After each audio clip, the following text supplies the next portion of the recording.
This is a scary true story, and if I were you, I wouldn't take my eyes off of it for a second because this house literally changed this little girl's life forever. So let's get into today's Mystery Madness. In 1989, a couple named Lisa and Andrew Wyrick were looking to buy their first home in a safe place where they can raise a family, and they found a house in a small town of about 3,000 people called Ellerslie, Georgia. The house had been foreclosed and abandoned by its previous owner, and it had a ton of repairs that needed to be done before Lisa, Andrew, and their 3-year-old daughter Heidi could move in. And everything was perfect and went according to plan until about 2 months later after moving in, when Heidi began to mention something about a new friend. And Lisa didn't think anything of it at the moment, but she thought it was odd that Heidi would try to have full-on conversations with nobody, which led Lisa to eventually ask about Heidi's so-called friend. And Heidi described her friend as being an old man dressed in a black suit and shiny shoes. And that's when Lisa kind of became alarmed that Heidi's friend wasn't a child like she was, and thought that somebody was possibly trying to abduct her daughter. But after watching her closely, she just chalked it up to being an imaginary friend. Heidi told her mom that her friend's name was Mr. Gordy and that they would play together on the swing and in her room. And Lisa even witnessed Heidi with her arm raised in the air as if somebody was holding her hand a couple times. She watched Heidi talk and play with her imaginary friend a lot, and though she thought it was odd, she tried not to pay attention to it, just assuming that it was a way that Heidi was coping with the recent move into the new house, and also because there was no other kids in the area that she could play with. But one day when the doorbell rang, Heidi went to answer it, and when she did, she seen a man with white hair, a bandaged hand, and a shirt covered in blood. Heidi quickly ran to tell her mom that a man named Khan was at the door and described what she seen. Lisa, being obviously concerned, ran to the door, but when she got there, she didn't find anybody. She quickly brought Heidi in, locked all the doors, and got a butcher knife out of the kitchen drawer. And she quickly called her husband to tell him what happened and asked him to come home as soon as possible because she was worried that somebody was trying to hurt them or kidnap Heidi.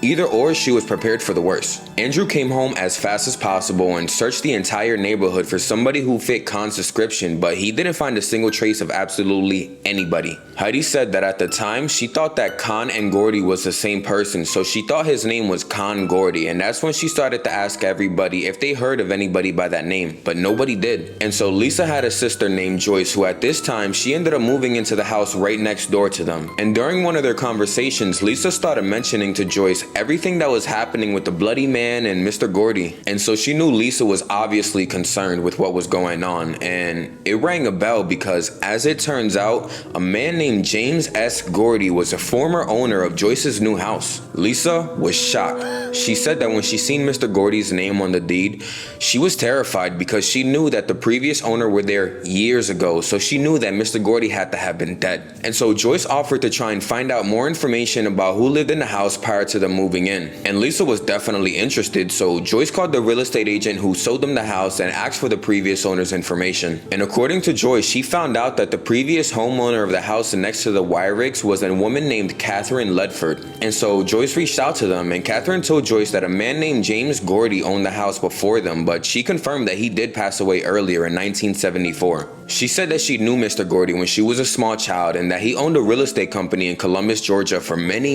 years. She says that he was actually their Sunday school superintendent at her church, and though Catherine didn't have any photos of Mr. Gordy, she did confirm that Heidi's description of him was accurate. But Catherine did bring over a couple of family photos for Heidi to look at, and Heidi said that she's never seen any of those people.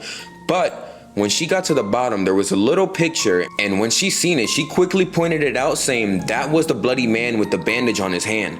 Catherine told her that that was her uncle Lon. She said that Lon used to live here when he was a young man, but he died of cancer in 1957, and that he lost his hand when he was a teenager in a cotton gin accident. At this point, Lisa was completely convinced that none of this was a figment of Heidi's imagination. Lisa said that when she found out his name wasn't really Khan, it was Lon, it scared her to death because she knew that Heidi was really seeing something. So Lisa explained to Heidi that her imaginary friend, Mr. Gordy, was a man that actually died 15 years ago. And surprisingly, when Heidi learned about who Mr. Gordy really was, she asked her mom to take her to visit his gravesite.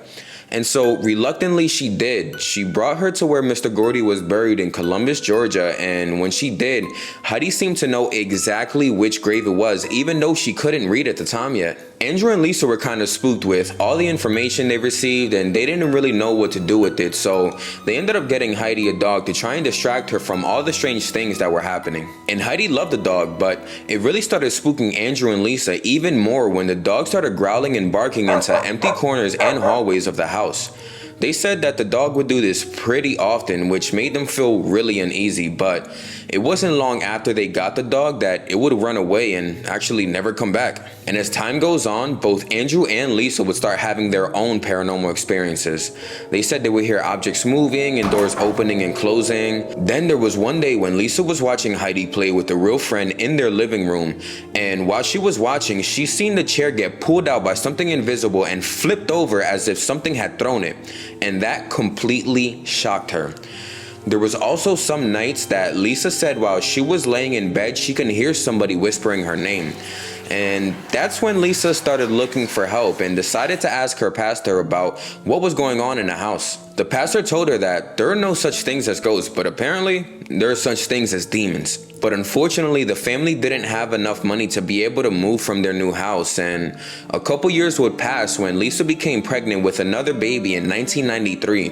And at that point, Heidi started telling her mom that something bad was in the house. Lisa said that Heidi never been scared of anything. She's never been scared of Khan. She's never been scared of Mr. Gordy, but when she saw the dark figure in their hallway, she was hysterical. She said that it was a dark figure and that it would appear as a shadow in her room. And Heidi said that at one point, the dark shadow even pulled her hair. So at this point, Lisa said they talked about moving, but maybe it wasn't a good idea because wherever they go, she was gonna see things regardless because she just had that gift. And so shortly after that, in February of 1994, Lisa gave birth to Heidi's new sister, Jordan. But that's when things would start to get a little worse. One day, Heidi woke up to find 3 deep scratches on her face. And Lisa said she had deep gashes and it terrified her because she didn't know what to do. She couldn't even imagine what could have scratched her that bad. But Andrew just chalked it up to Heidi accidentally doing that to herself while she was sleeping. Until 2 nights later when Andrew woke up to searing pains. He said that he had 3 claw marks going down his side. And the next night he went to sleep and woke up with 3 more claw marks going down his back. And then it happened again. The next night he woke up and had 3 claw marks going down his chest. And Heidi told her dad that it was a dark shadow that did that to him. So fast forward a little further into that year, and Lisa and Andrew called a parapsychologist named Dr. Rowe and explained everything that's been going on since they moved in. Dr. Rowe came over and brought a couple photos to show Heidi, and when he did, she was able to point out Mr. Gordy without hesitation. Dr. Rowe said that she came up with physical descriptions and names that she couldn't have possibly obtained in an ordinary way, so that immediately made him interested in the case. A couple of pictures were found of Mr. Gordy in hopes that Heidi would be able to identify his picture if they were shown to her with a number of other pictures. At first, Dr. Rose said that he thought that Heidi was suffering from delusions, but then he said that after speaking to Heidi and her parents, he's convinced that they're dealing with genuine parapsychological experiences. And soon after that, the whole family started receiving media attention. And when a reporter came over to speak with the family, they said that they were so put off by the feeling that they had when they got there that they left before even being able to speak to them. Not too long after, Lisa and her sister Joy started reminiscing about their mom, aka Heidi's grandmother. And they would remember that their mom used to talk about hearing voices and seeing people a lot. And at the time, they thought that their mom was just joking with them, but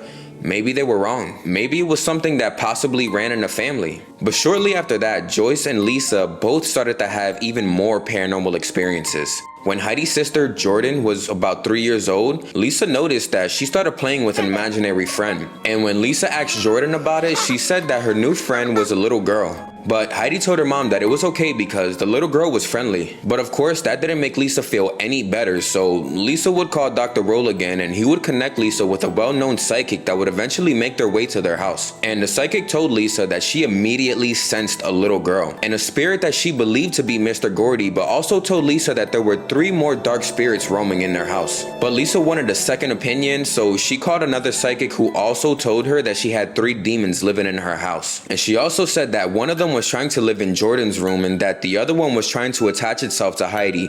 But another spirit that they believed to be Mr. Gordy was trying to fight it off. And for the third demon, it was moving between the living room and the wall over Lisa's bed, which is why she may have been hearing somebody whisper her name while she was laying down. But the psychic also told them that there was a portal between the spirit world and the real world in their fireplace, and that any demon that came through planned on staying. And so with Andrew and Lisa not knowing what to do at this point, they had their priest come over to do a cleanse in their home, but unfortunately, according to them, it didn't really work. It wasn't too long after that Heidi woke up to a very bad feeling near the edge of her bed, and that's when she started screaming. And when Lisa and Andrew ran over to check on Heidi, they were horrified to see that something yanked Heidi off of her bed and was holding her upside down over the floor. This is when the family finally decided that enough is enough and they had to leave. And till this day, as an adult, Heidi claims that she still sees spirits. She says that she can sense when it's an evil presence or if it's a good presence, and honestly, you wouldn't even believe the feelings that you can get.